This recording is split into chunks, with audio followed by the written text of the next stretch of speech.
Hey there, Drowsy Historian here. Tonight, you're just another man in the fog of Victorian London, a face among thousands trudging through soot and routine. Whispers travel through taverns and tenements of a curious indulgence, a pipe of opium said to soften the edges of hunger, boredom, and pain.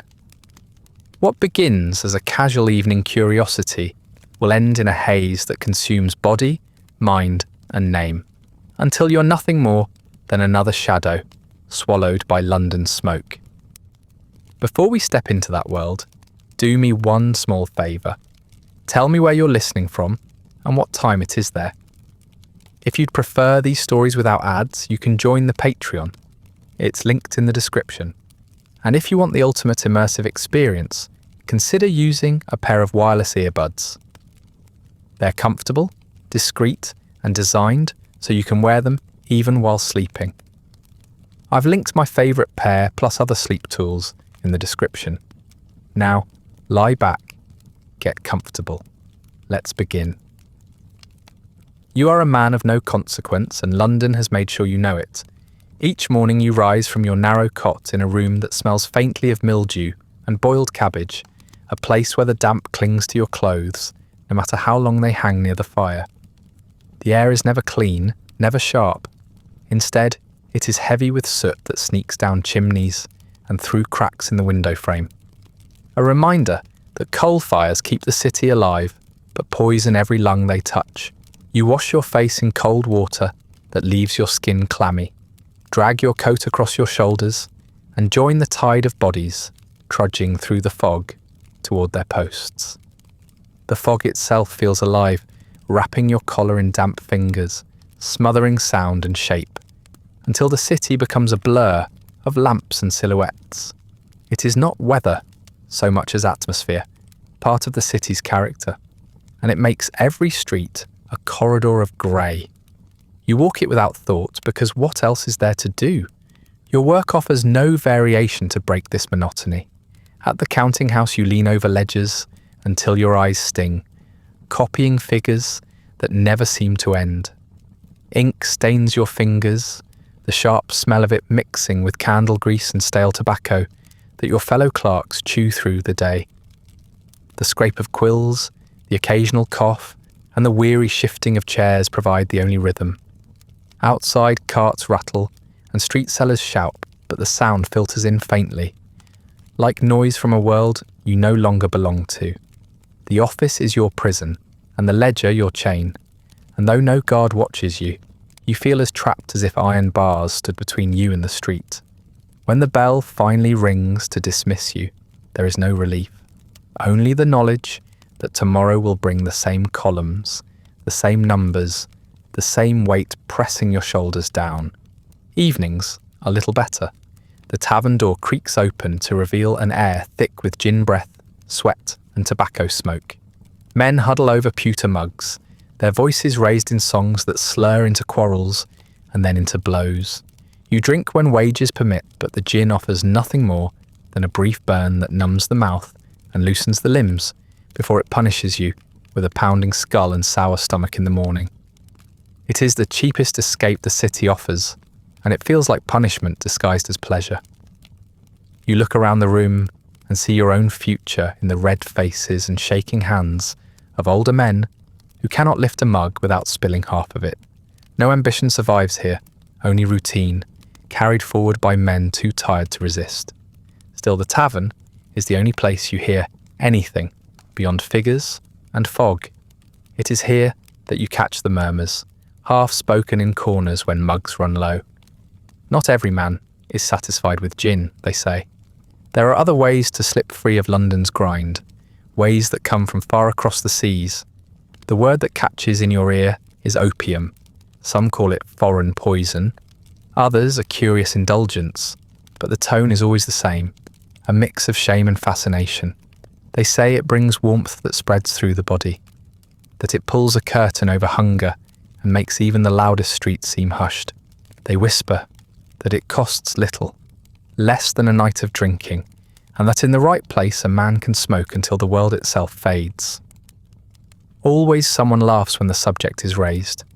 a nervous bark meant to dismiss the idea, but the laughter feels hollow, like a defense against something they do not wish to admit. You find yourself turning those whispers over in your mind as you make your way home through alleys that smell of refuse and damp stone. Sailors stumble out of dockside houses with eyes half closed, muttering in tongues you do not know, and you wonder if they have touched the same smoke. The city itself seems to hint at it in every shadowed corner, as if daring you to look closer. London thrives on its trade, on ships that sail east and return with silks, tea and spices, and it does not take much imagination to believe the same ships bring darker cargo too. In the market stalls you catch fragments of conversation, mentions of Limehouse, of rooms hidden behind curtains, of pipes passed hand to hand while the world drifts away. These fragments nest in your thoughts until they no longer sound like rumours, but like invitations. The weight of routine makes the idea more tempting with each passing week. You wake to the same cold room, trudge the same streets, scratch the same figures, and drown the same thirst with gin that leaves you worse than before. Each day becomes harder to separate from the last, as though you're walking in circles on a foggy road. The thought of escape, even temporary, gnaws at you. Not escape through drink, which beats you with its hangovers, but through something quieter, something that promises rest. You tell yourself it is only curiosity, a small indulgence to test the truth of what others say. A man may step into a tavern for a drink and leave unchanged. Why should this be any different? You convince yourself further with irony. The city smothers you already in smoke. Coal dust falls on every sill, soot settles in every lung, and the fog itself tastes of ash.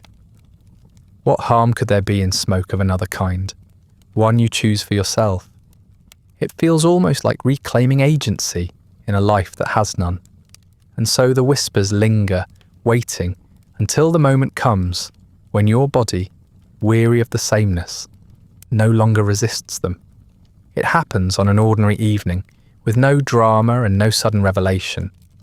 You sit with your wages counted out in front of you, hear the sound of laughter drifting from the tavern, and think of how much worse the gin will make you feel come morning. You recall the sailors' vacant eyes, the murmured descriptions of warmth and silence, and something hardens in you. It is not excitement, it is not even hope, it is resignation to a path that feels as inevitable as the fog rolling in from the river. You stand, draw your coat around you, and step into the night. The lamps hiss, the drizzle dampens your collar, and the alleys stretch before you like veins leading into the city's heart. Curiosity has done its work. Tonight you will follow the whispers. You will seek the place where the smoke waits. You will see for yourself. You turn away from the broader roads where the carriages clatter and the shop fronts try to gleam through soot. Your boots strike a different rhythm now, tapping against cobbles slick with rain and coal dust as you head east. The fog thickens as if it wishes to accompany you, curling into your collar, muting the sounds of the city, and drawing you deeper into streets that few respectable men walk without purpose. The lamps here sputter rather than shine, glass smudged, flames burning low from lack of oil. Each one throws a feeble ring of orange that barely reaches the ground, leaving the space between them to the shadows. In those gaps, everything seems possible and nothing good. The buildings press in the further you walk, brick walls scarred with smoke, their narrow windows either shuttered or covered with rags. Laundry lines stretch above your head, sagging with damp shirts that drip water down onto your hat as you pass beneath. The alleys wind crookedly, like veins running through the body of the city, and they carry the same foulness that clogs the blood. The stench rises from the gutters, where sewage mingles with rainwater and trickles in black rivulets toward the Thames. You try not to breathe too deeply, but the air has weight, and it forces its way in whether you wish it or not. Coal smoke burns your throat. Gin fumes sting your eyes, and frying fish leaves a greasy film on your tongue, though you have not touched a morsel. Every step becomes a catalogue of smells and tastes, none of them clean, all of them unforgettable. Life here clings to the edges. Beggars crouch in the recesses of doorways, wrapped in rags that might once have been coats, their hands extended with the dull reflex of people who know how little chance there is of generosity. A sailor leans against a post, cap low, his breath rattling as he spits dark phlegm onto the stones. From behind a tavern door comes a roar of laughter, followed by the smash of glass and then a chorus of shouts that rise and fall like the tide.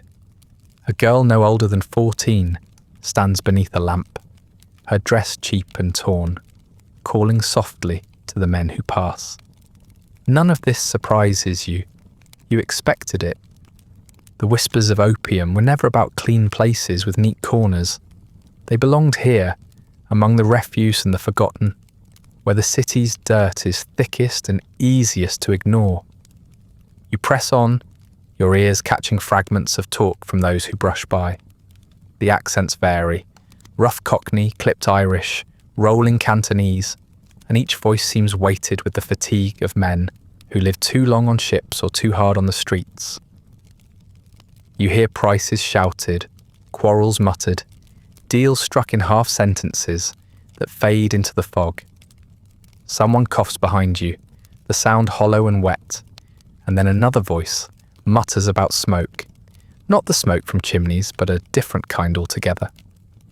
The word catches your attention, though you do not turn your head. You are not the only one following whispers tonight. The street narrows still further, so tight that your shoulder brushes damp brick if you walk too carelessly. Overhead, a sign creaks on its chain, half the paint flaked away, promising gin at a penny a glass. You glance through the grimy window as you pass. Inside, men slump at tables, eyes glazed, mugs tilting precariously in their hands.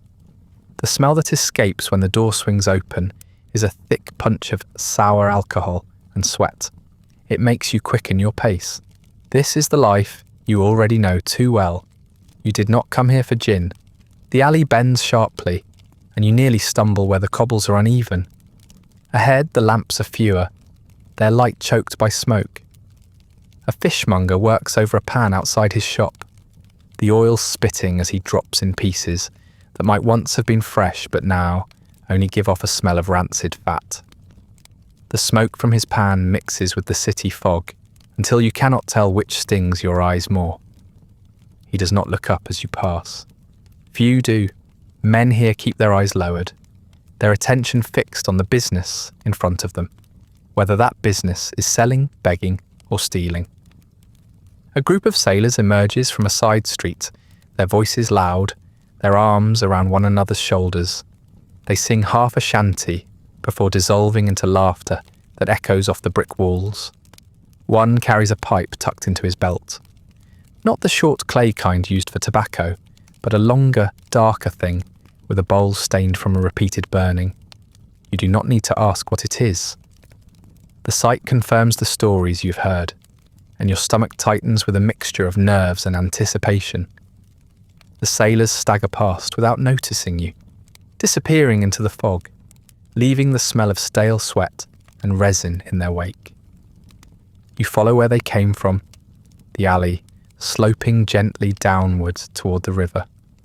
The sound of water lapping against the docks reaches your ears, mingling with the low hum of voices from unseen doorways. The crowd thins here, but those who remain walk with more purpose. You see men enter narrow passages and not return, curtains shifting briefly before swallowing them whole. The architecture itself seems to conspire to hide secrets, walls leaning close together, doors recessed so far back they seem like cracks in the stone rather than entrances. Limehouse has many rooms the city does not wish to acknowledge, and you are searching for one of them. A beggar calls out to you as you pass, his voice raw, asking for a farthing. His hand shakes as he holds it out. Fingers yellowed, nails cracked. You do not stop. His eyes, clouded and desperate, follow you until the fog erases him. A few steps later, you catch the faint sound of a woman singing, a thin voice drifting from behind a boarded window. The tune is almost sweet until it breaks into coughing. The city's music is nothing but coughs and cries and mutters, punctuated by the shriek of a whistle from a constable somewhere far behind you. Even authority here sounds strained, as if reluctant to descend fully into these streets. You notice the curtain before you recognise it for what it is. Just a length of faded fabric, hanging where a door should be, marked with stains that the dim lamp above does nothing to conceal. Two men loiter nearby, one with a cap pulled low, the other with his coat collar turned high, but neither glances your way. They could be guards, or simply customers resting their legs. You cannot tell. The only thing certain is that this is the place you have been walking towards since you left the main roads behind. Your heart beats heavier, though whether from fear or resolve you cannot say. You pause, listening. Behind the curtain there is no shouting, no music, no sound of mugs crashing or quarrels spilling into fists. Only a low murmur, too soft to distinguish words, but enough to confirm the presence of voices. The air that seeps through the fabric carries with it a sweetness, strange and acrid at once, unlike the gin fumes and frying oil of the alleys. It is not a smell you recognise, but it draws you all the same, a promise that the whispers had some truth to them after all. You lift the fabric with one hand. The alley falls behind you, the lamps and fog and filth fading into nothing as you step forward. The room is dim, lit only by a few oil lamps set into niches, their flames quivering against walls stained dark by years of smoke. The air is thick, heavier than anything outside, saturated with a sweet, resinous smell that clings to your clothes the moment you enter. It is not unpleasant, though it stings your nostrils, carrying a sharp edge that makes you feel at once uneasy and curious. The floor beneath you is layered with straw matting worn thin, and along the edges of the room, bodies sprawl in poses too loose to be mistaken for sleep alone. Some recline with their heads tilted back and their lips parted, others curl on their sides like children, eyes half-lidded, pipes resting loosely in their hands. A man approaches, neither welcoming nor suspicious, simply moving as if your presence is expected. His clothes are plain, his expression unreadable, but he gestures with a subtle wave toward a space near the wall where an empty mat lies waiting. You follow, lowering yourself onto the woven reeds that crackle under your weight. The mat smells faintly of sweat and damp, but you do not dwell on it, because your eyes are fixed on what the man sets before you. A pipe, long-stemmed, its bowl dark and sticky with residue, and a small tray where a lump of resinous substance glistens like tar. He moves with practiced hands, tearing a piece free, pressing it carefully into the pipe's bowl, and then holding it over a glowing ember cupped in a small iron dish. The smoke begins to curl immediately, a thread of sweetness rising into the haze already thick in the room. He holds the pipe out to you with no ceremony, no words of caution. It feels light in your hand, yet you notice the tacky film where the wood has been gripped countless times before. You bring it to your lips, with more hesitation than you wish to admit. The ember glows as you draw in, and the smoke floods your mouth with a taste that is at once bitter and cloying. It sears your throat before you can swallow it down, and you break into a coughing fit so sudden that your eyes stream with tears. The sound echoes in the room, yet no one pays you any attention. The man only waits, his face unchanged, until your coughs subside. Then he gestures again, a faint motion that tells you to try once more. You obey, more carefully this time. The smoke enters slower, burning less fiercely, though your throat still protests. The bitterness gives way to something else, a heavy sweetness that spreads across your tongue and into your chest. You exhale, and the smoke pours out in a pale cloud that joins the room's haze. Already you feel different. Your head grows light, your arms relax, and the dull ache in your legs softens as if wrapped in wool. You raise the pipe again, finding the action easier now, and take another pull. The ember glows brighter, the resin crackles, and the sweetness deepens. You cough again, though less violently, and the tears in your eyes blur the room into a smear of light and shadow. The warmth begins in your chest and radiates outward. It flows into your arms, seeps into your fingertips, and fills your stomach with a sensation that is neither hunger nor fullness, but something in between. Something like satisfaction. Your shoulders, tight from years of hunching over ledges and trudging through rain, loosen without your command.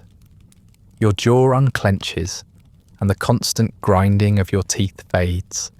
The matting beneath you no longer feels prickly or damp but soft, as though it has reshaped itself to cradle your body.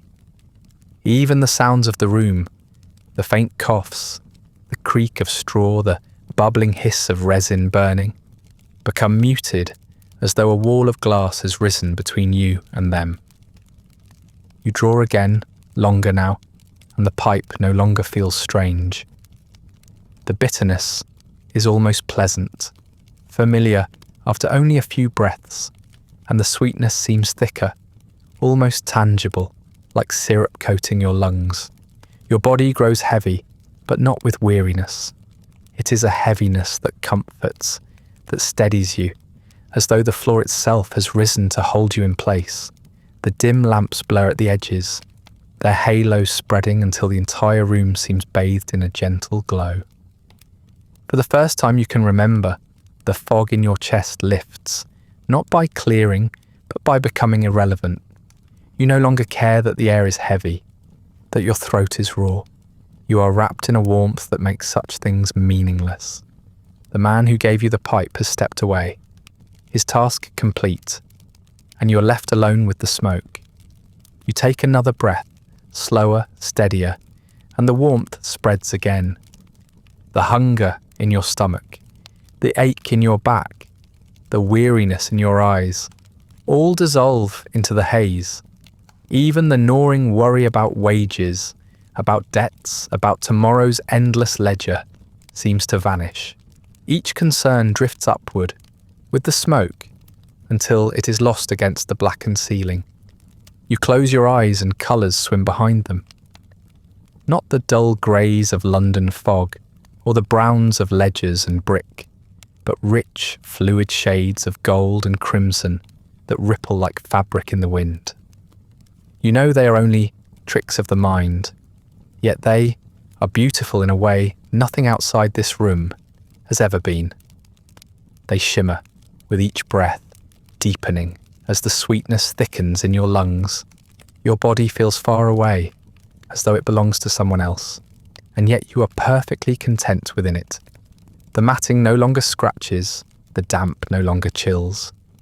You are suspended, drifting, as if the smoke itself has caught you and refuses to let you fall.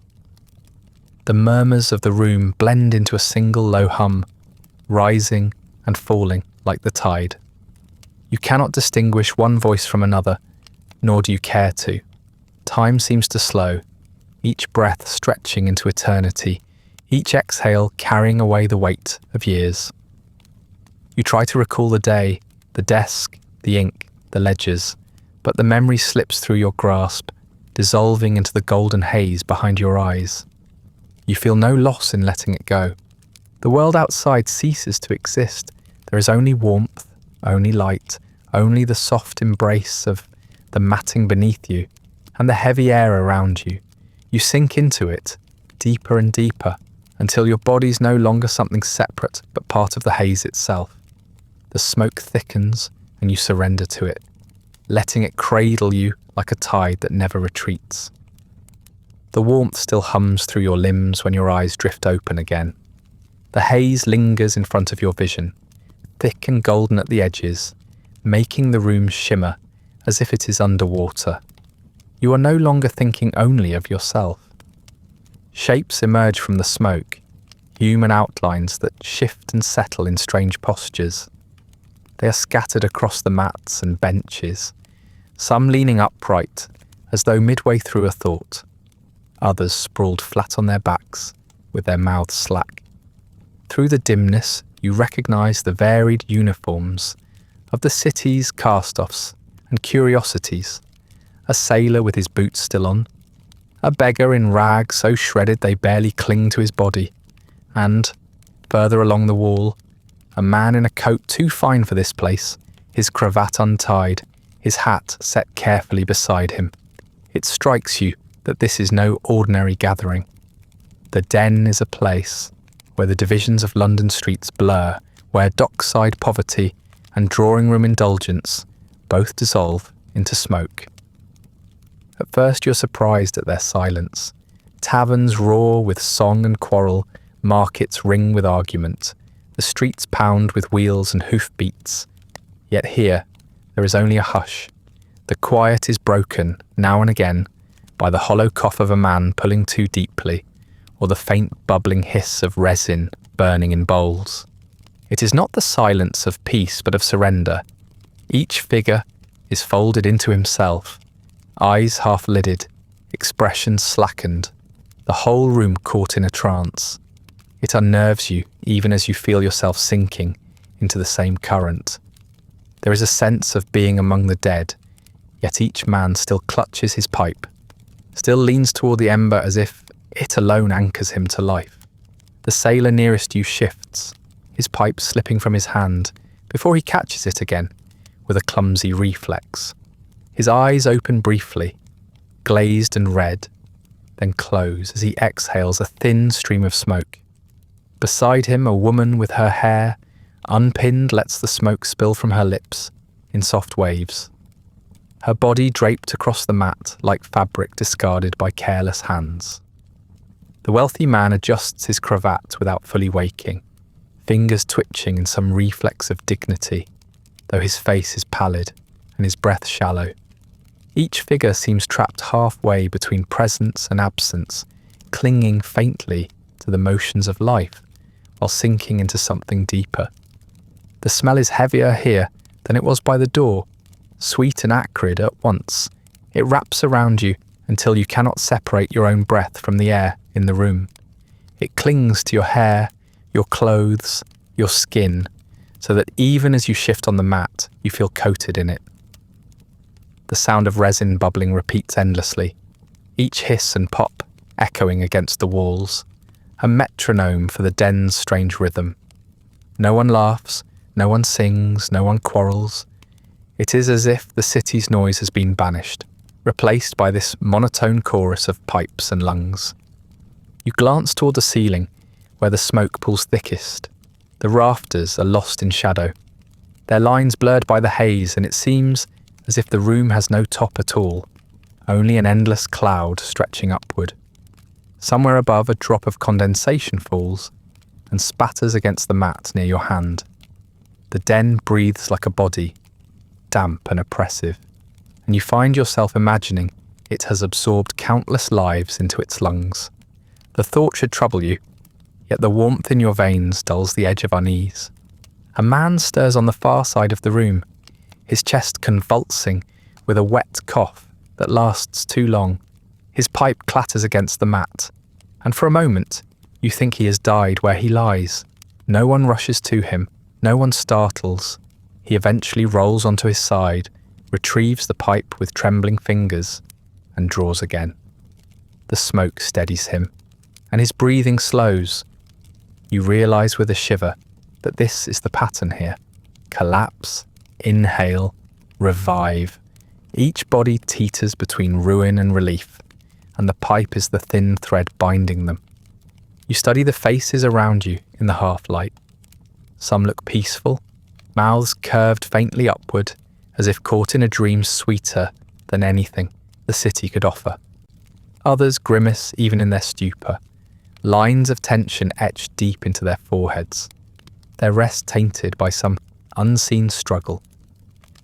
The smoke does not erase the man, you realise. it only reshapes him.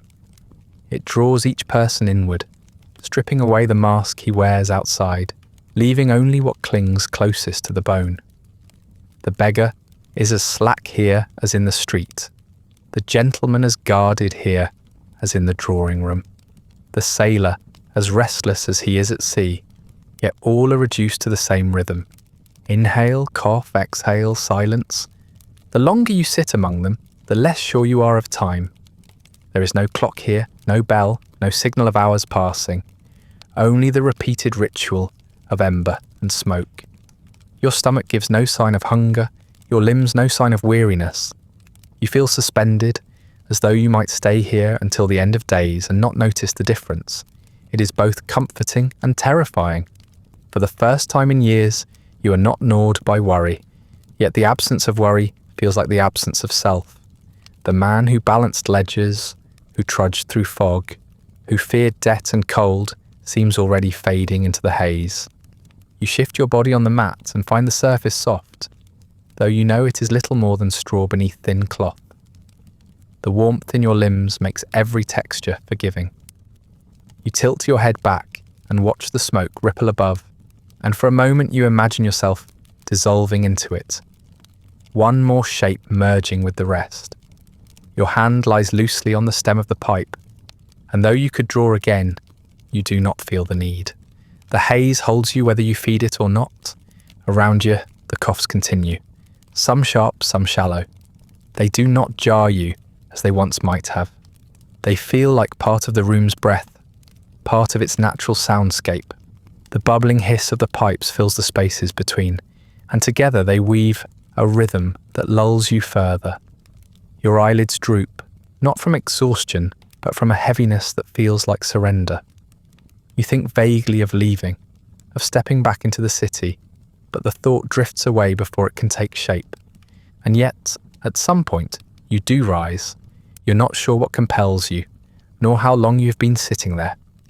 The mat shifts beneath your hands as you push yourself up, and the smoke clings like a shroud around your body. No one notices your movements. They remain in their stupor, their lives folded into the haze. You take a step toward the curtain, and the room sways gently, as though the floor itself breathes. The air cools slightly near the door, though the scent still clings. You part the fabric, and the alley greets you again. The fog of London swirls into the den, as if to meet its cousin, blending until you cannot tell where one ends and the other begins. The lamps outside glow faintly, blurred halos in the mist. You blink against the night air, your skin clammy, your limbs still wrapped in warmth. The den recedes behind you, yet its hush lingers in your ears. You realise with a start that you have no idea how long you were inside. Minutes, hours, perhaps more. The city has shifted in your absence, or perhaps only your sense of it has. As you step back into the street, the fog feels less like weather and more like a dream you're still trapped within. In the days that follow, your life resumes its routine, but everything feels thinner. The ledger waits with its endless columns of numbers, ink stains your fingers, and your back hunches in the familiar ache, but the work has lost even the faint dignity of necessity.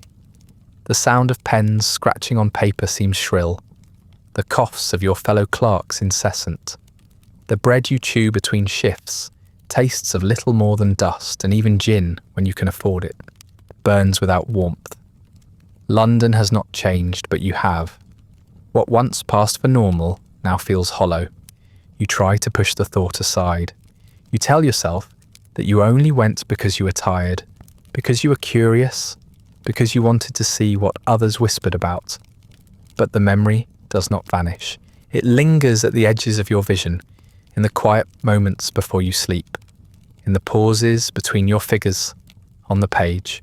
You recall the heat that spread through your chest, the way your shoulders slackened, the haze that dulled the gnawing inside your stomach.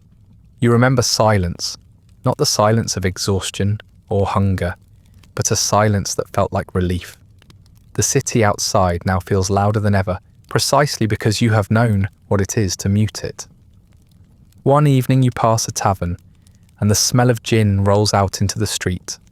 The laughter inside is harsh, the kind that cracks like glass before shattering into anger. A fight erupts, and a man is thrown into the street, blood seeping from a cut above his brow. He curses, staggers, and stumbles back inside.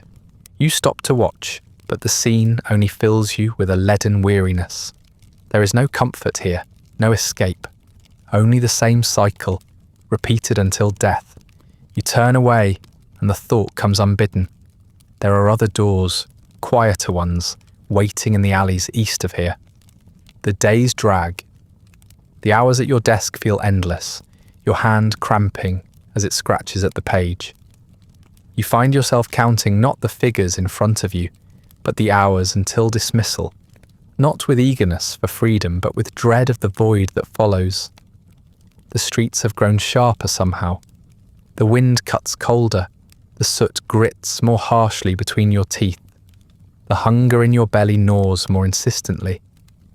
The memory of warmth grows heavier, until you're no longer resisting it, but indulging it, recalling the way the matting cradled your body and the ceiling beams blurred into smoke. Each recollection grows richer, more real, until you can almost taste the sweetness again on your tongue. It is no great leap when one night you turn your steps eastward once more. The fog coils around you, the alleys narrowing as they had before. The same smells strike you, the rancid fish frying in oil, the gin seeping from tavern doors, the sewage trickling down the gutters. But they do not disgust you this time. They reassure you, markers that you are on the right path. You know now where the curtain hangs, where the lamplight is weakest, where the fabric conceals a room that waits for you. Each step brings not dread, but anticipation, and though your pace is measured, your heart beats quicker. The curtain parts with no resistance, and the den greets you like an old acquaintance. The smell of resin and smoke rushes over you, coating your skin, sliding into your lungs before you have even taken the pipe. The hush within is unchanged. Bodies sprawl as before, sailors, beggars, and gentlemen all reduced to the same slow rhythm of breath and cough. This time, though, the exchange is different. A hand appears before you, gesturing for money, and without protest you reach into your pocket and place a few coins on the tray. The man does not count them aloud. He only sweeps them away with practiced ease before pressing the pipe into your hand. The gesture is wordless, efficient, and leaves you with no illusion. The first time was a gift to draw you in. The second is business. Yet what strikes you most is how little it costs. Pennies, no more than what you might spend on gin that would leave your head pounding come morning. For that small sum you purchase not only smoke, but silence, warmth, and relief from every gnawing edge of your life. The transaction almost pleases you, as though you have outwitted the city, bartered its misery away for a price laughably small. You take the pipe willingly, almost eagerly, and when the ember glows and the resin hisses, the first draw feels like coming home. The bitterness still bites at your throat, but you no longer choke as you did before. Your body accepts the smoke quickly, as if it remembers. The sweetness spreads faster this time, warmth filling your chest and limbs, with less resistance. You cough only once, and the tears in your eyes do not blind you. Already the haze folds around you, and you sink into it with a familiarity that unnerves you even as it soothes. The matting under you feels softer, the sounds of the room less alien. You no longer study the faces of those around you. You no longer wonder at their silence. You accept it. You breathe with them in rhythm with the bubbling and the coughs, as though you have been part of this strange congregation all along. The resin's sweetness thickens, clinging to your tongue, and the warmth in your limbs grows heavier until the thought of rising again feels distant. Time slips faster this visit. You no longer struggle to mark its passage, no longer try to hold on to the day beyond the curtain. The haze folds around you more tightly, the warmth digging deeper into your bones. The ledger, the ink, the office, these things feel so far away that you cannot believe they belong to you. The city outside might as well be another world. You belong here, in this hush, in this golden smoke. You take another draw, slower now, more confident. The ember flares, the resin hisses, and the smoke fills you until you feel yourself dissolve. The pipe rests more naturally in your hand, as though made for your grip. The coughing fades. The sweetness lingers longer. Each breath binds you more securely to the matting. You could stay like this forever, you think. The thought does not frighten you. It tempts you. When the time comes to leave, you find the act harder than before. Your body resists the thought of rising.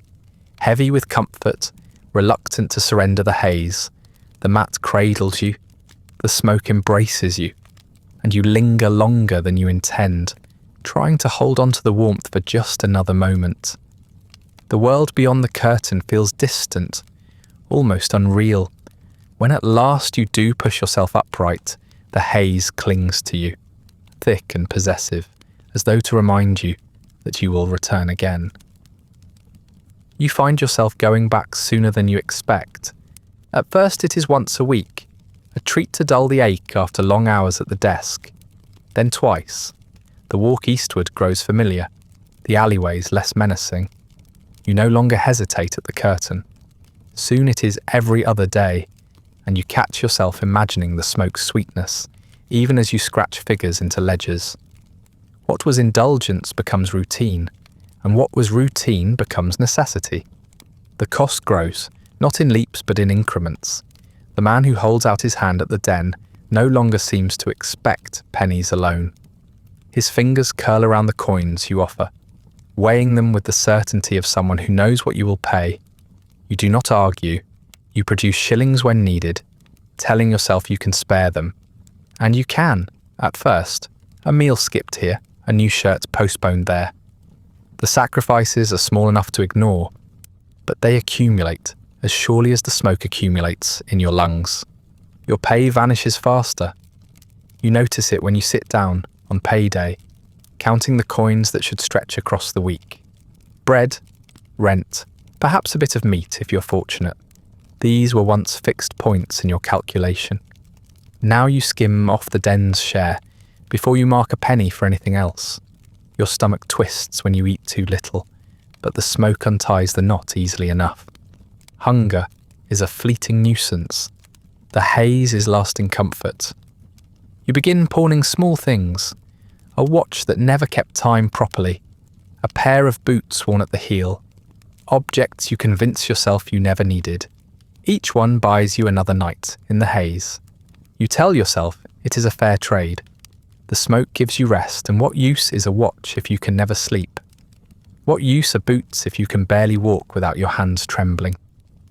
The logic makes sense in the moment, though it unravels quickly in the cold light of day.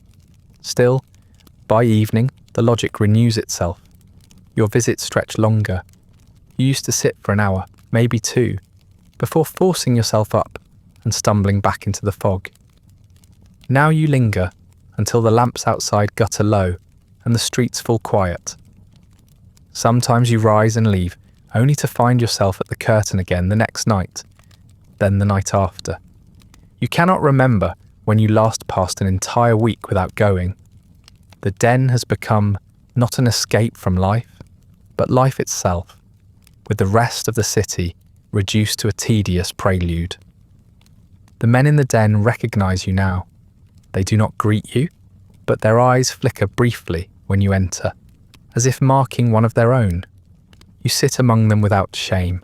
A beggar sprawls at your side, his pipe clutched in filthy fingers, and you feel no distinction between you. A gentleman coughs wetly into a handkerchief, his fine coat wrinkled, and you feel no envy either.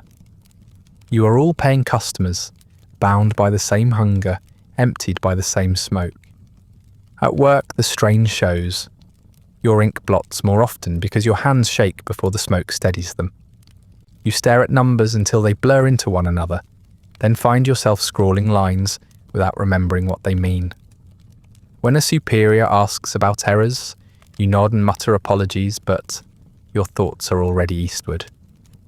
You no longer measure your life by days or hours, but by gaps between pipes. Each task is only something to endure until the next visit. The decline is gradual but unmistakable. Your clothes wear thin, and you delay mending them. Your meals shrink to crusts and broth, enough to keep you moving, never enough to leave you satisfied. Rent comes late, excuses rehearsed in advance, each delay purchased with coins better spent at the den. You tell yourself you're careful, that you will not cross the line into ruin, but the line keeps shifting. What felt unthinkable a month ago, a week with no meat, a coat sold at the pawn shop, feels tolerable now. Anything is tolerable, provided the haze remains within reach. The den begins to dictate the rhythm of your very body. Without smoke, your hands tremble, your stomach cramps, your chest feels tight. With it, you are whole. The contrast is stark enough that choice vanishes. You no longer ask yourself whether you should return. You ask only when. The hours at your desk stretch intolerably, each one a stone tied to your neck. When the bell finally rings, your body moves almost of its own accord, carrying you eastward, down familiar alleys, past the frying fish and the sewage trickling to the river. The curtain greets you like a confessional, the pipe like absolution. It is not the taste or the smell you crave anymore, though both cling to you with a persistence you cannot shake.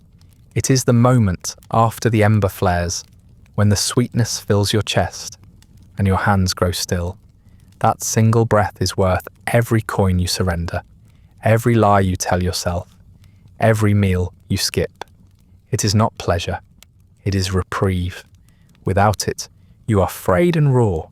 With it, you are stitched together again, however briefly. You begin to count not in days but in visits. A week is not Monday through Sunday, but 3 times in Limehouse, then 4.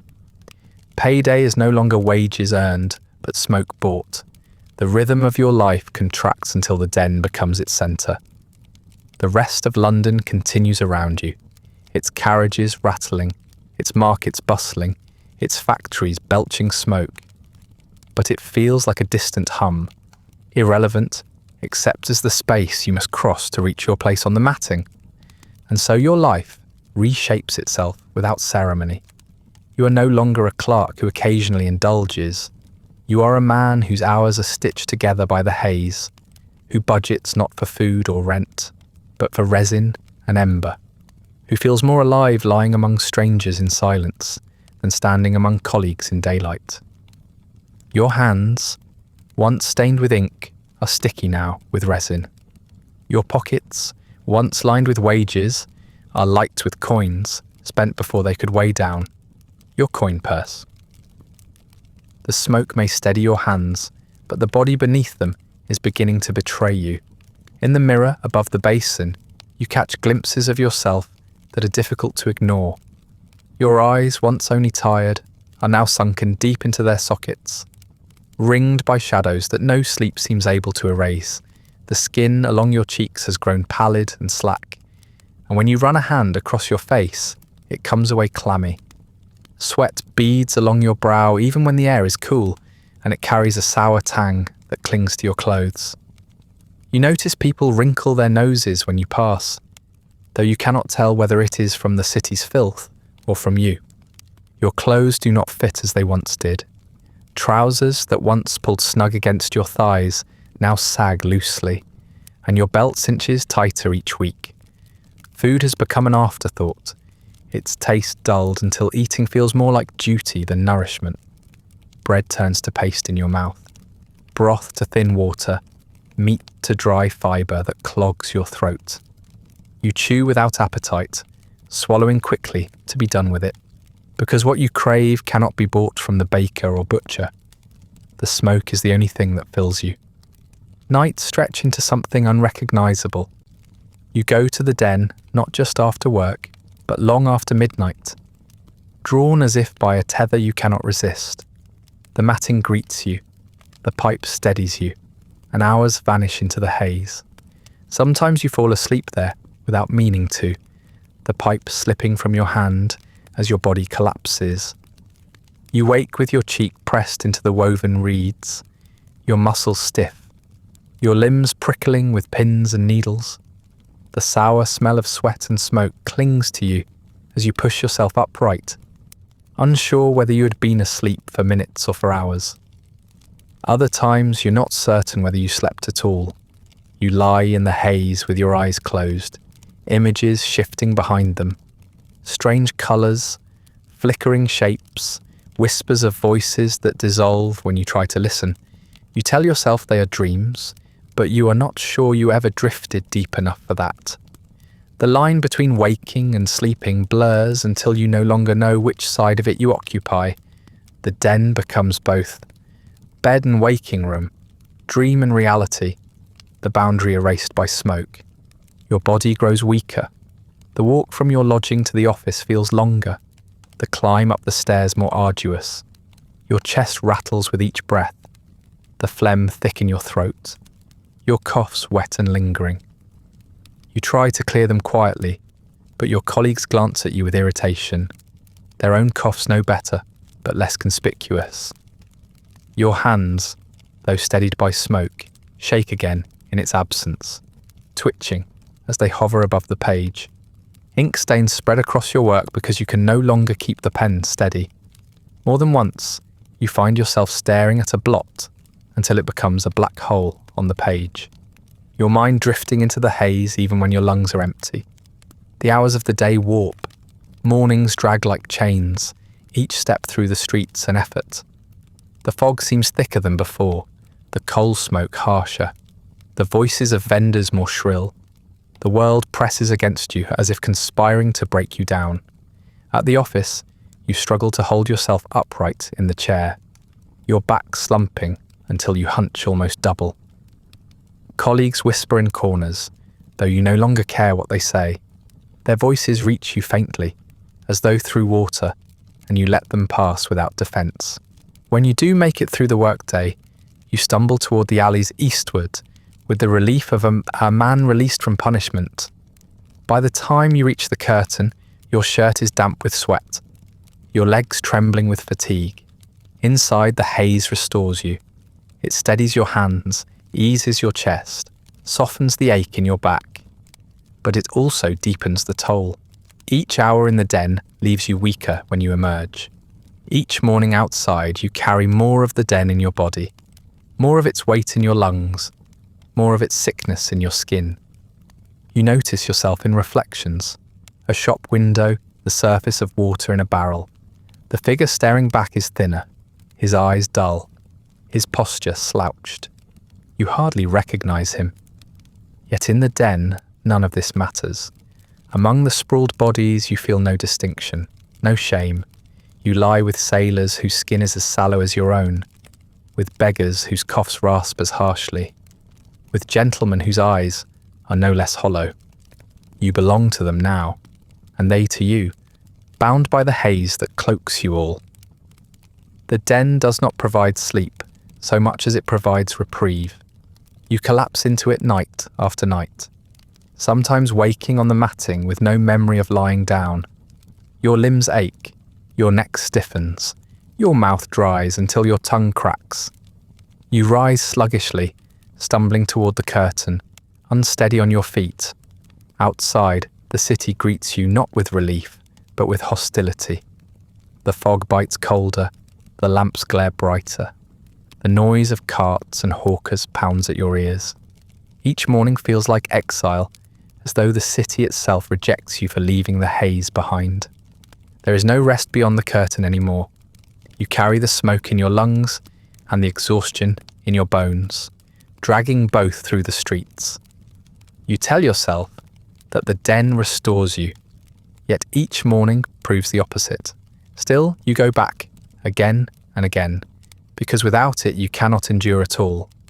Each day begins with weakness, and each day ends with surrender.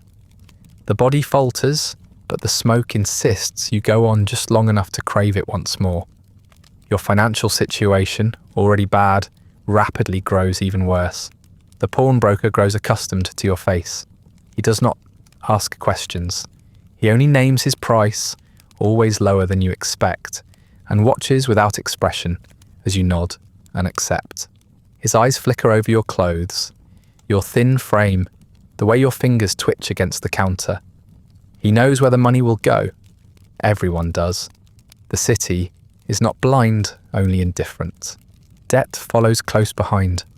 At the tavern you once frequented, you ask for gin on credit, claiming wages delayed, and the landlord, grumbling, allows it once, then twice. By the third time he shakes his head, his eyes narrowing, and tells you no more. In the cookhouse, you ask to settle the week at its end, but your coins do not stretch that far. Soon you stop going altogether, embarrassed by the looks of women behind the counter, who know you cannot pay. Hunger gnaws at you in the street, but you swallow it down, hurrying eastward, where the haze will silence it. At the office, your decline becomes difficult to hide. Your ink-stained cuffs are frayed, your coat too thin for winter, your face pale and haggard. Colleagues whisper behind their hands. You hear your name spoken in tones of pity, then disdain. You arrive late some mornings, breath sour, clothes smelling faintly of smoke, your eyes unable to focus on the page. Mistakes creep into your ledgers, columns misadded, figures transposed, and you cannot summon the care to correct them. Each blot feels trivial compared to the craving that burns in your chest. Your employer notices. His gaze lingers longer each day, his questions sharper. "Are you well?" he asks once, but the words are not those of concern. They are warning. You murmur that you're tired, that you have not been sleeping. He nods curtly, as though granting you one last chance, and turns away. But the chance means nothing, because by that evening you're already walking eastward again, your last coins pressed into a waiting hand. Rent falls behind. The landlord bangs on your door, his fist rattling the flimsy wood. You promise him payment soon, spinning lies about delayed wages, about money tied up with family. He does not believe you, but he accepts half what you owe, coins scraped together from the pawning of your last good shirt. His eyes roam your small room, taking in the empty space where a blanket once lay, the sagging mattress, the lack of possessions. He says nothing, but you can hear the contempt in his silence. The door slams behind him, and you sag back against the wall, relieved not because you have solved the problem, but because the smoke still awaits you. Your decline is no longer private. In the street, shopkeepers wave you off when you linger too long near their stalls. Children jeer at your gaunt frame, mocking the way you shuffle more than walk. Women who once tolerated your presence now cross the road. You have become conspicuous in your invisibility, another shabby figure sinking into ruin. London has no shortage of such men, and soon you're just another among them, unremarkable in your fall. At the Den, none of this matters. There, coins are all that is required, and as long as you can produce them, the matting will welcome you, the pipe will steady you, and the haze will cradle you. But even here, the balance has shifted. The hand that takes your money lingers longer now, the eyes behind it sharper, measuring the weight of your purse with every visit. They know as well as you that the well is running dry. You feel it too. The hesitation before you surrender your last coin grows shorter each week, until you drop it without a thought, knowing you will find more somehow, because you must. Colleagues begin to avoid you outright. One evening you ask to borrow a shilling, your voice low, your eyes unable to meet theirs. The man frowns, hesitates, then shakes his head, muttering an excuse. Word spreads quickly, and soon you're no longer included in conversations at all. You are marked as unreliable, a liability. When the mistakes in your ledgers grow too numerous to ignore, your employer calls you into his office. His face is stern, his tone cold. He says you're no longer fit for the work, that your position requires accuracy, discipline, respectability. You stammer apologies, but his decision is final. The ledger is closed to you, the wages are gone. You leave the office with your head bowed, your pockets light, and your future narrowed to a single thought: how to find coins enough for the haze again. The dismissal should crush you, but in truth it feels inevitable, almost trivial compared to the craving that claws at your chest. Respectability is a luxury, smoke is necessity, and so what little remains of your money vanishes not into bread or rent or clothing, but into resin and ember. Your employer's whispers, your landlord's threats, your colleagues' disdain, all fade into irrelevance when weighed against the hunger that drives you. Each coin you once earned through hours bent over ledgers is gone in minutes, bubbling into the haze, filling your lungs with the only comfort you recognize. By the time you stumble back into the street, jobless, coat thin, body hollow, London feels more hostile than ever. Yet the den still waits, patient and silent, and you know with certainty where your last coins will always go. The city itself seems determined to ruin your body, even without the pipe. London's fog chokes every street, rolling in from the river, heavy with soot from the factories. Each breath scrapes your throat raw, each exhale rattles against phlegm that never clears. The air smells of coal and rot, and your lungs labour with every inhalation, as though the city has filled them with its own grime. Where once you only coughed in the mornings, you now cough throughout the day, a wet, rasping bark that seizes you in alleys, in the office stairwell before you lost your post, in the den itself as the smoke folds over you. The fog spares no one, but it has found you ready to collapse. The pipe worsens it, though in the haze you cannot bring yourself to admit it. The first pulls sear your lungs until you cough so hard your chest aches, but then comes the warmth, the fleeting stillness that feels like health. You cling to that moment, convincing yourself it soothes more than it wounds. Yet the evidence grows clearer each week. Your cough lingers longer, your chest tightens until sleep is shallow, broken by wheezing that drags you back awake. Sometimes you press your palm to your sternum, as though to hold your ribs steady against the convulsions, but it offers no comfort. The smoke has become both cause and cure, a circle that tightens each time you draw it in. Your skin clamours with its own sickness. A cold sweat breaks across your body even when the room is warm. Dampness clings to your shirt until the fabric smells sour, and the stench lingers even after you scrub yourself at the basin. Your pores seem to exhale the resin, your hair and clothes saturated with its sweetness until people turn their heads when you pass. You catch the looks, the curling of lips, the murmurs. Once a boy pointed openly, wrinkling his nose before his mother tugged him away. You told yourself the city stank of worse, that your odour was only part of it, but the shame sticks. In the den, you are not alone in your decline. The bodies around you show the same signs. Skin sallow, eyes sunken, lips cracked and dark.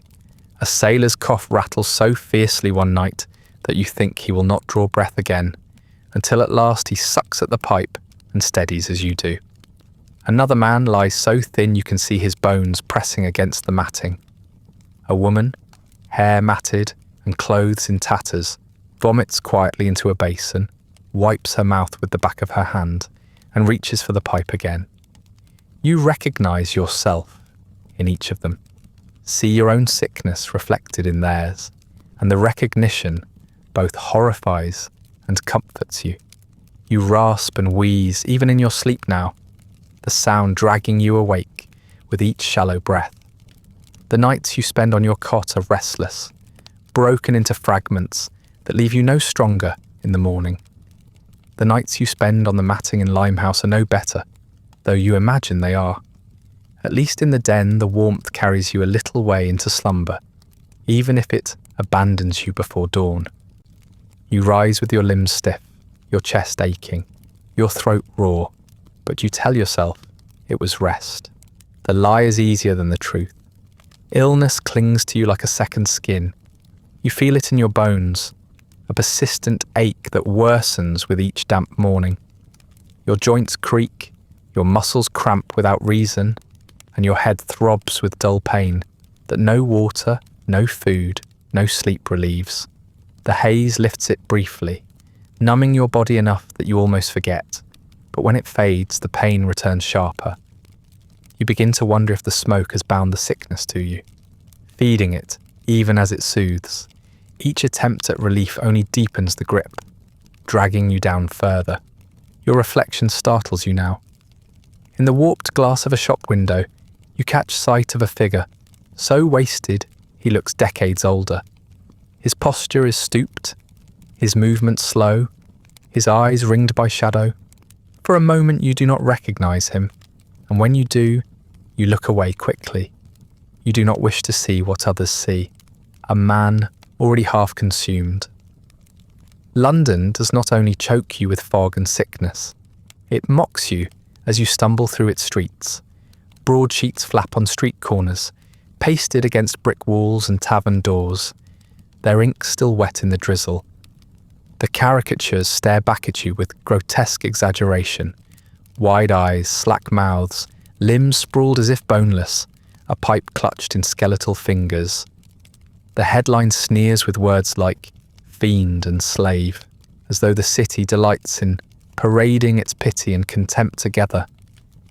Men laugh when they pass, pointing at the drawings, jabbing one another in the ribs, certain that such creatures exist somewhere far away from them.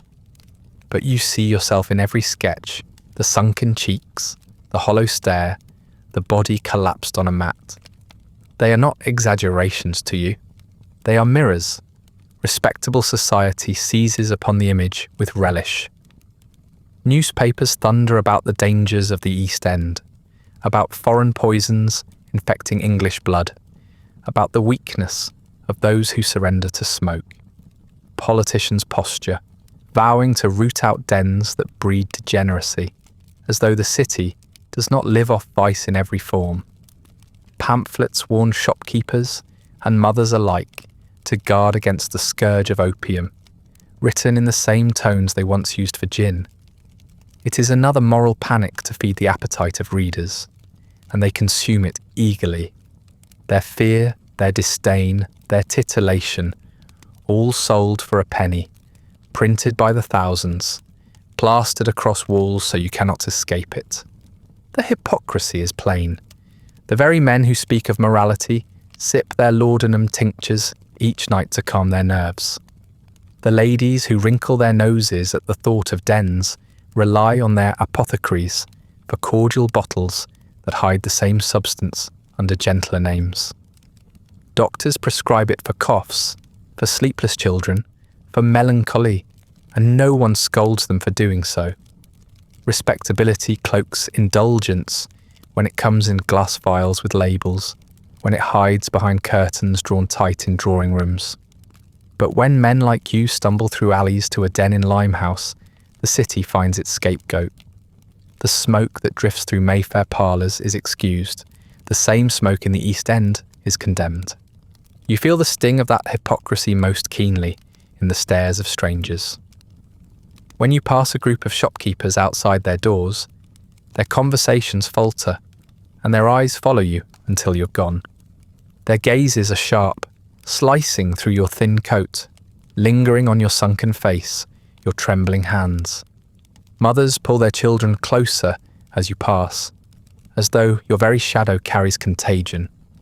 Neighbours glance at you from windows, then vanish behind curtains. You are marked not by any sign you wear, but by the weight of the smoke clinging to your clothes, by the hollowness of your gait, by the cough that rattles in your chest.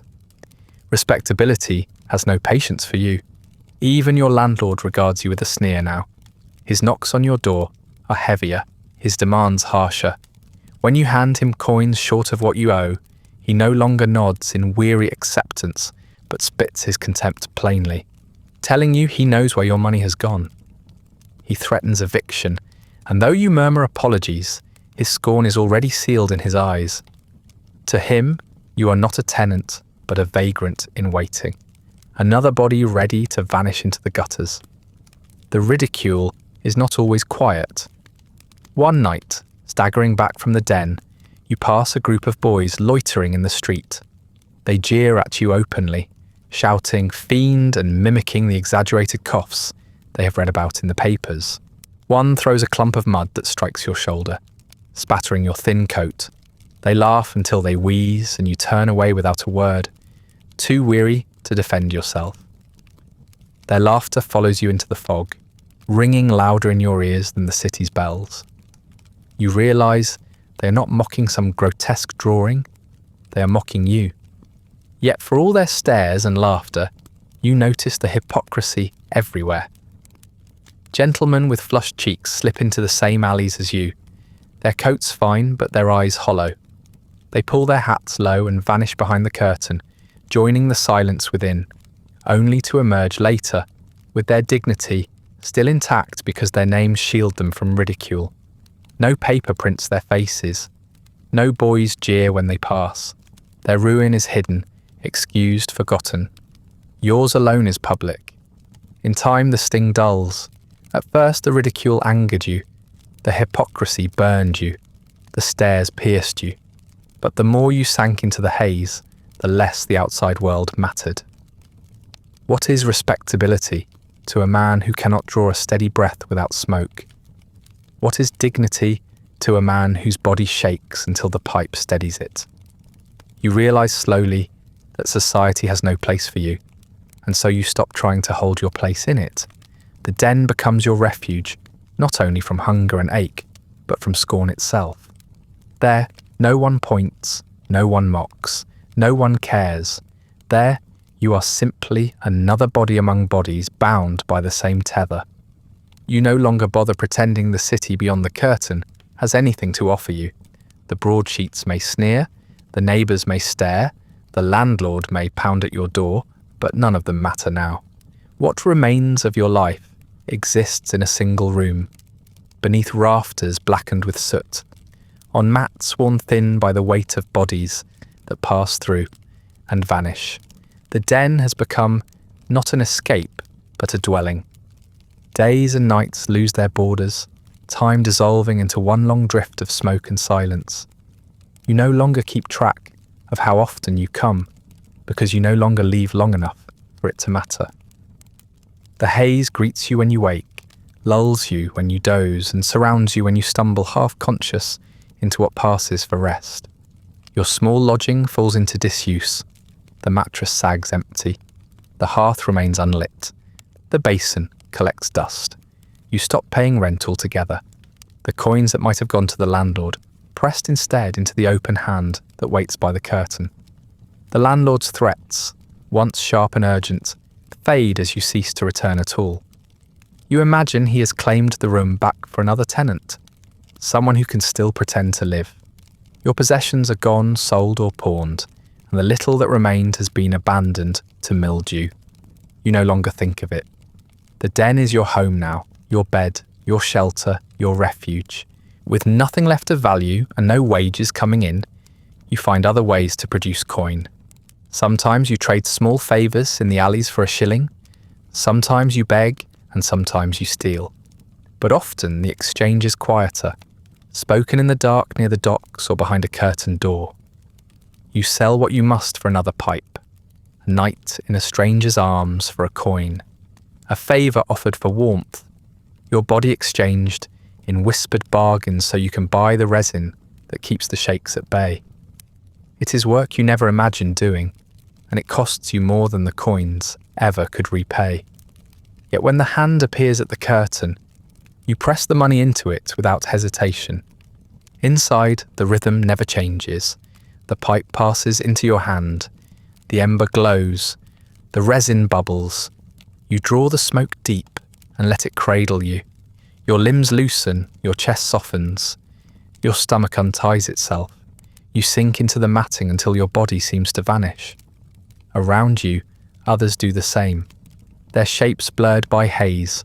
Sometimes you recognise a familiar face, the sailor who used to sit near the far wall, the beggar with the rasping cough, the gentleman who kept his cravat neat, even in stupor. But their presences flicker and fade. One by one they vanish, their places left empty until new bodies take them. The cycle is unending. Those who come are consumed. Those who vanish are forgotten. You stop asking where they go. At first you wondered, had they collapsed in the street, been taken by constables, wasted away in some lodging? But the questions dull with repetition. They leave and others take their place. Sometimes you notice a man return gaunter than before, his cheeks hollowed, his eyes dark. Other times you never see them again.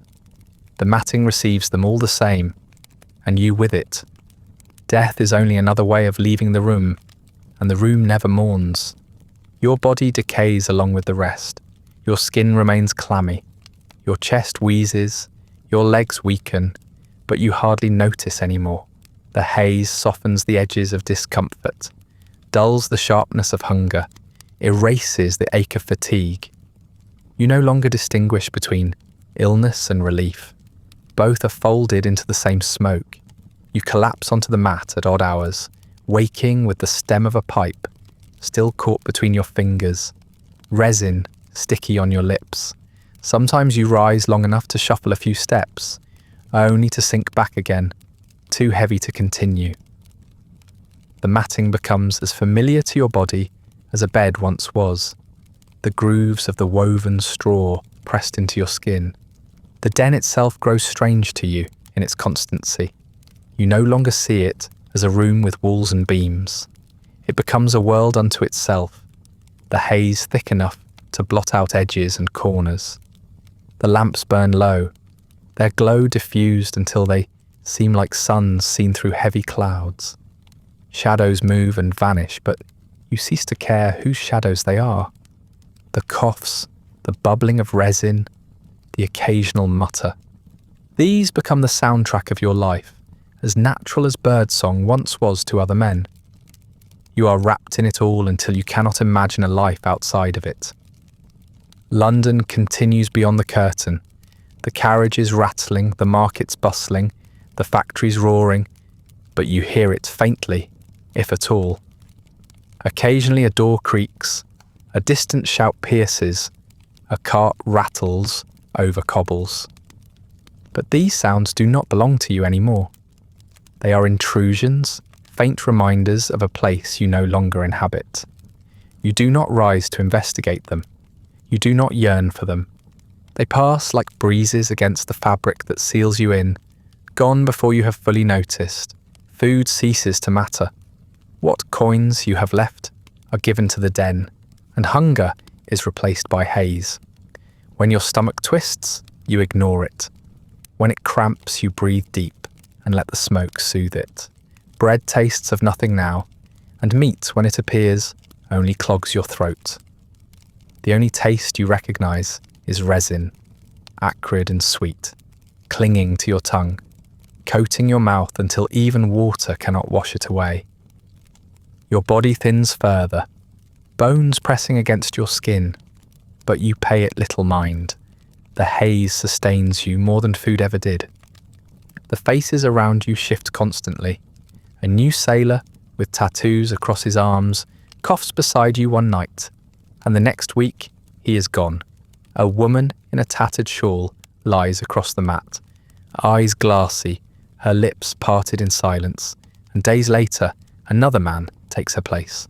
The den does not empty, nor does it fill. It remains constant, a tide that carries bodies in and out, leaving no trace.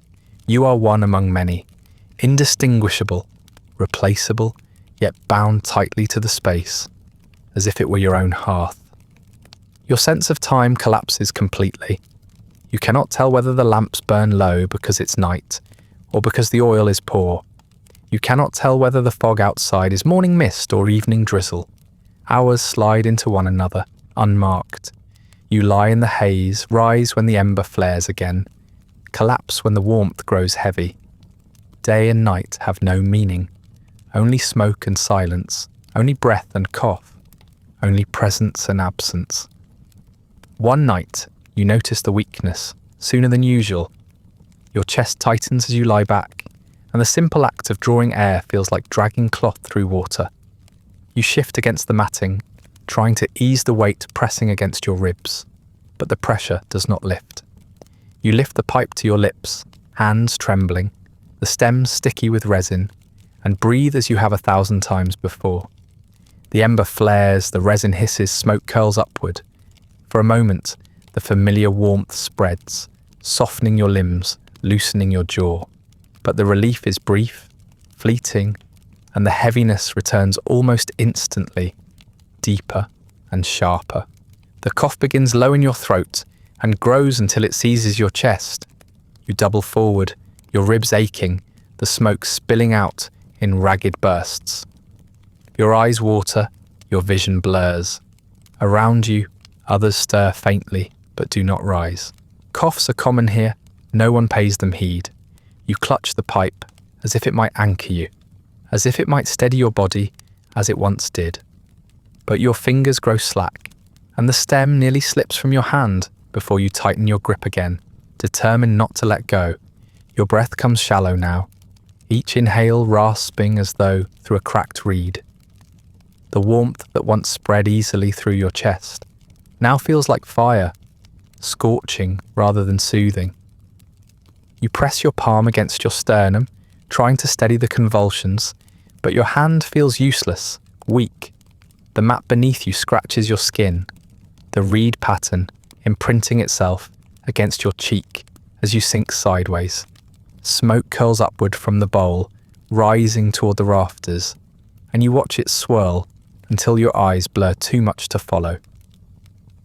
Time fractures into moments of coughing and silence, though you no longer know which is longer.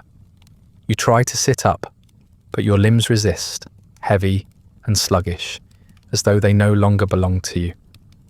The pipe rests against your chest, the stem angled toward your lips, but you cannot raise it again. Smoke still rises from the bowl, thin threads curling upward, indifferent to your weakness. You focus on that line of smoke, convincing yourself that as long as it burns, so do you, yet your body does not stir. The ember glows faintly. The resin bubbles, and you remain still. Around you, the room continues its rhythm. A sailor exhales in a long, steady stream, eyes closed. A beggar coughs into his sleeve. A gentleman shifts his legs, pulling his coat tighter. None of them glance at you. You are just another body among bodies, and your collapse is indistinguishable from theirs. Silence is expected here, stillness common. No one calls your name because no one remembers it. You are as anonymous in death as you were in life, and the haze has no interest in ceremony. Your breath falters again, each inhale shallower than the last. Your chest rattles with a wet sound that echoes inside your skull, louder than the murmurs, louder than the bubbling pipes. You fix your gaze on the ceiling beams, though they blur and bend with the haze. Golden halos spread around the lamps, fading in and out, until you can no longer tell whether your eyes are open. Your lips part, a thin stream of air slipping out, and for a moment you believe the next breath will not come. It does, but barely. A shallow gasp, weak, unsatisfying, dragging through your throat like cloth torn through splinters. You try again, and the effort leaves you more exhausted than if you had run through the city. Your hands loosen around the pipe. The stem slides across your chest, tilts, and clatters softly against the matting. Smoke still rises, indifferent, curling upward toward the rafters. You watch it blur, trying to will your body to rise, but your limbs refuse. The warmth that once steadied you now abandons you entirely. Cold seeps into your fingers first, then your arms, then your chest. You feel yourself sinking not only into the matting, but away from it, as though the haze is carrying you downward rather than cradling you. Your breaths grow shorter, more ragged, until each one feels like a question with no answer. You cannot tell whether you are awake or already drifting away. The sounds of the den fade, muffled as though pressed behind glass, until even the coughs and murmurs dissolve. You lie still, the ember in the pipe guttering beside you. The smoke curls upward once more, steady and graceful, while your chest rises weakly, then pauses, then falls again. There is no cry, no struggle, no witness. The den has seen too many bodies sink into silence to mark yours as different. You exhale once more, shallow and thin, and the breath does not return. The haze that swallows you does not pause. One more body gone in silence means nothing in the rhythm of the den. The ember dies, the pipe cools, and another hand will soon take its place. Your stillness is absorbed into the greater stillness of the room, unnoticed, unremarked, a detail among hundreds that will follow. Beyond the curtain, the city carries on. London roars, untroubled by the loss of another nameless soul. Carriages rattle over cobblestones, factories thrum, chimneys vomit smoke into the sky, ships unload tea and silk along the docks. The empire thrives, its appetite unending, its voice a chorus that drowns out anything as small as your last breath. The newspapers trumpet progress, railways, industry, science. They thunder about morality, about rooting out vice, about opium fiends lost in Limehouse. Yet no broadsheet will print your name. No notice will mark the moment you fail to rise. Your employer will replace you without comment. Your landlord will let another tenant your room. Your neighbours will forget you in days. Even the den wastes no thought. The matting has already taken another body. The ember passed to another hand. Respectability shields those who indulge in secret. The gentlemen sipping laudanum in their parlours, the ladies soothing themselves with cordial tinctures. They will never be caricatured in the broadsheets, never mocked in the streets. Their ruin is hidden, excused. Yours alone is public, and even then only for ridicule, not remembrance. You leave no grave, no marker, no inscription. Perhaps your body is carried out quietly and dropped in a pauper's pit. Perhaps it lingers until no one bothers to notice. In either case, the city makes no space for you. The empire counts its tons of coal and shipments of tea with precision. Yet it does not count you. The ledger you once filled records figures that endure, but your life produces no entry at all. Outside, London roars on, congratulating itself on progress, on empire, on morality. Within that empire, your story is ash. No records, no notice, no memory. Your name, your body, your life dissolve into smoke and fog. Gone, as if you never existed. And that brings us to the end of tonight's story, where a clerk in the fog of Victorian London slipped behind a curtain in Limehouse and never truly came back, his life dissolving into smoke, while the empire roared on, indifferent. Feel free to like, subscribe, or leave a comment with another forgotten corner of history you'd like explored next. If you'd like early access to more of these quiet descents into forgotten history, ad-free audio of the episodes, or just want to support the show, there's a link to the Patreon in the description. If you're listening on a podcast app, a rating or review helps more people find their way to these stories. And special thanks to the supporters who make this show possible, including our chroniclers, Andrew S. and Rich Davis. Sleep well.